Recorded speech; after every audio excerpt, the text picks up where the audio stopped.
Welcome to Meat MythBusters with Martin. This is an experiment. We're going to see what comes up, but we wanted to double click on some of the things we discussed in the main podcast. If you want to listen to that, please go. We'll just have it in a more concise and video first format. So we start with welcome, Martin, first of all, to this MythBusters show with Martin. And start with the first one, which is red meat is bad for you, right? No, red meat is bad for you if what the cow ate is bad for you. If the cow was finished on corn rations, the cow has an omega-6 to 3 balance of more than 10 to 1, which is a constant, proven, unequivocal driver of inflammation in our bodies. If the cow was eating what it's supposed to eat, which is high quality pasture, it has an omega-6 to 3 ratio in line with that of white fish. And it's actually one of the highest nutrient health foods that we have in the whole world. And there's so many follow-up questions I want to ask, but as we're doing quick, that's not the case. There are many resources if you want to read more into it, but just to keep it concise, we're going to go to the next one, which is methane. Methane, and specifically methane coming from ruminants, in this case, cows and sheep, but let's say more, we're focusing a lot on cow burps and farts apparently in the world. Methane is a big problem, right? Methane on a global level is a problem because it's a very powerful greenhouse gas. Methane from ruminant emissions, I would argue, is not a problem for the simple reasons that methane has a 12-year atmospheric cycle time. That means that within 12 years, it becomes part of the ecosystem of your atmospheric cycle. And so if your ruminant stock stayed constant within that period, uh, these emissions are kind of priced in and do not drive incremental global warming. And that is a very, very stark difference to carbon. Carbon has a cycle time of hundreds of years. That means every additional increment of carbon that gets put out compounds in our atmosphere, versus as long as we keep ruminant stock constant, methane from ruminant emissions is not driving incremental global warming. And that is unequivocally agreed by the IPCC. The stock has been the same, like the quantity of ruminants we have globally has been In relatively similar over the last decades, right? Yes, yes. In the Western world, it has decreased slightly, and in Brazil and Asia, it has increased slightly. I think in total, we are maybe up 8%.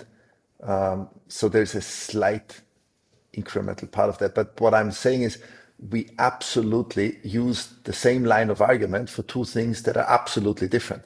The one with a 12-year cycle time, the other one that compounds indefinitely. And that's probably the issue with CO2 equivalent, the little E you always see. We put everything in one bucket, which sort of dilutes it immediately. But that doesn't mean methane isn't a problem, but most methane coming into the atmosphere comes from fossil fuel, flaring, leaks, etc., which absolutely should be stopped tomorrow or The, yesterday. the, the biggest source of avoidable methane emissions comes from oil and gas exploration. So we should talk about that more, which we'll do in another one.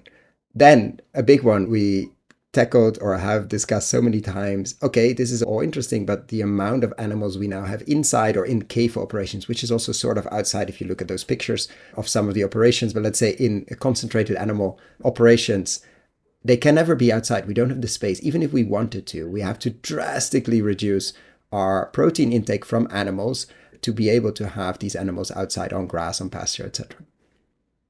That's not true. Let's just use the US for now. We can absolutely migrate the entire beef production in the US to grass-fed only.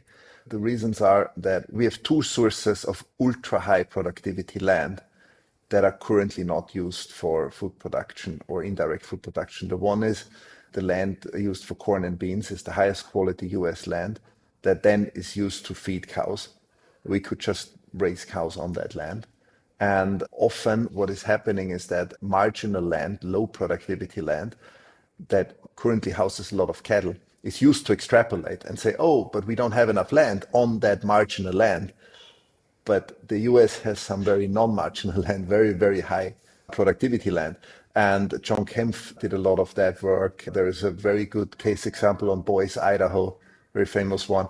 So you can have tremendous productivity on that land. The second source of that land is used for ethanol or for biodiesel. That's probably one of the worst ideas we've ever had. We are putting more fossil energy into a liter of biodiesel than we get out of it.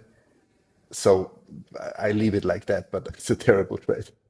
And we could raise cattle, Actually, restore biodiversity. And I think that the most important part of that is like we are putting a tremendous amount of fossil fuel into growing corn. And that fossil fuel is carbon that compounds in the atmosphere. And if we raise cattle, cattle fertilizes its own soil, has perennial pasture. You don't need any tillage. You restore biodiversity. You create healthier food. And all of that creates a tremendous positive energy balance. So it's kind of a no-brainer.